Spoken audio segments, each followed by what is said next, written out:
मैं हूँ कलयुग का भगवान। मेरा नाम है कली। रोंगटे खड़े कर देने वाला दावा है ना, सीधा, बेखौफ और असीम अहंकार से भरा हुआ। यही वो लाइन है जो आज के हमारे इस पूरे विषय की नींव रखती है। चलिए गहराई में चलते हैं और डिकोड करते हैं कि आखिर ये भयानक दावा किस तरह एक महाकाव्य जैसे पौराणिक टकराव का मंच तैयार कर रहा है।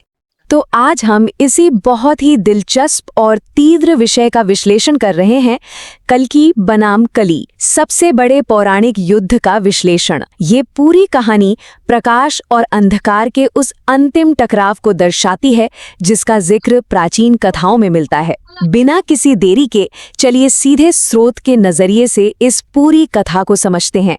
भाग 1, कली का साम्राज्य। अब स्रोत इस कलयुग को कैसे परिभाषित करता है, जरा ध्यान से सुनिए। कलयुग यानी एक ऐसा युग जिसकी पहचान है अग्नि, पूर्ण पाप, धर्म का विनाश, छोटी होती आयु और सबसे बड़ा मानव बुद्धि का पूरी तरह से भ्रष्ट हो जाना। स्रोत के ही शब्दों में अगर कहें तो ये वो समय है जब लोगों के पुण्यों की नाव पूरी तरह से पाप के समंदर में डूब चुकी है। मतलब ये कोई आम बुरा दौर नहीं है, ये वो चरम बिंदु है जहां नैतिकता नाम की कोई चीज बची ही नहीं है। तो सवाल यह है कि कली ये तबाही लाता कैसे है। स्रोत में इसके तरीके बहुत ही साफ और खौफनाक बताए गए हैं। वो सीधे तौर पर साधारण इंसानों के दिमाग पर हावी होकर उन्हें दानवों की सेना में बदल रहा है। हर तरफ अनियंत्रित काम, क्रोध और वर्जित पाप फैला रहा है। इंसान को नशे के जैसे भांग, गांजा, दारू के माया जाल में फंसाकर उसने अंधा कर दिया है। और तो और धर्म के गिरते हुए पहाड़ों के नीचे वो जिंदा लोगों को दफना रहा है। कली तो डंके की चोट पर दावा करता है कि वो खुद मृत्यु है, एक ऐसा काला नाग जिसे कोई मार नहीं सकता और जो जिसे डस ले उसका बचना नामुमकिन है।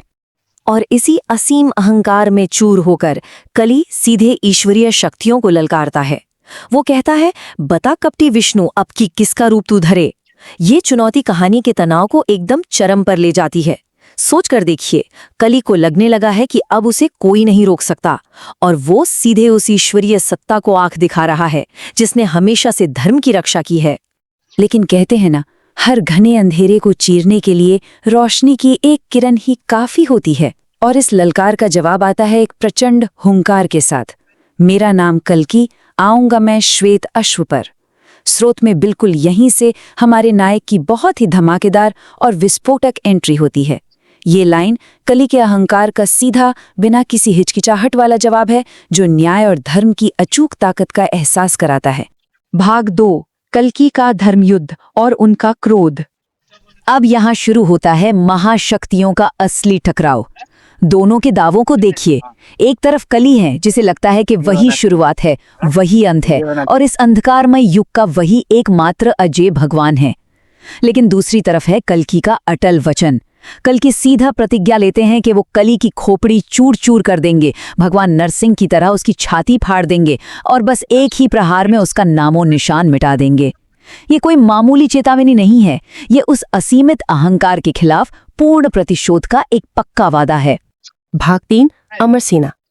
अब कल्कि इस महायुद्ध में अकेले नहीं हैं, उनके साथ हैं 8 चिरंजीवी, यानी वो अमर योद्धा जो युगों युगों से जीवित हैं।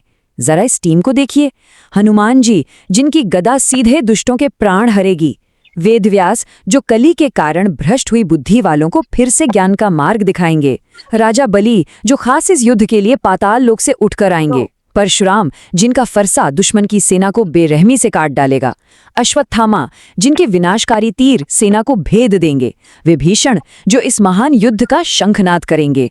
और फिर कृपाचार्य और मार्कंडेय, जो युद्ध में शामिल होकर धर्म की पूर्ण विजय सुनिश्चित करेंगे। क्या शानदार गठबंधन है। पूरे 8 महान योद्धा, 8 के 8 अमर और एक ही उद्देश्य के लिए एकजुट। स्रोत एकदम स्पष्ट करता है कि इनमें से कोई भी कली की सेना पर कोई रहम नहीं खाने वाला।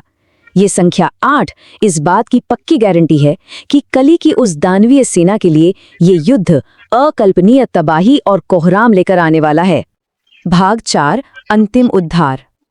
अब कल्कि की तरफ से कली को ये आखिरी चेतावनी दी जाती है, तेरा नाश होगा कल ही, बस तू इतना जान ले। ये एक परम अल्टीमेटम है। कल्कि ने एकदम साफ कर दिया है कि कली के पास अब भी थोड़ा समय है कि वो अपनी हार मान ले और पीछे हट जाए, वरना उसका पूर्ण विनाश अब बिल्कुल उसके दरवाजे पर दस्तक दे रहा है।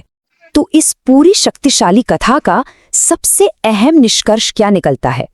स्रोत में एक बहुत ही गूंजने वाला और पक्का वादा किया गया है, जो भी धर्म पर चलेगा उसकी रक्षा होगी, वादा है, वो जिंदा भी बचेगा।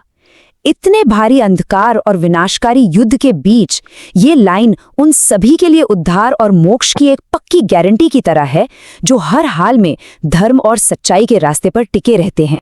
और अब हम इस विश्लेषण के बिल्कुल अंत में आ गए हैं, जो हमें एक बहुत ही गहरे विचार के साथ छोड़ जाता है।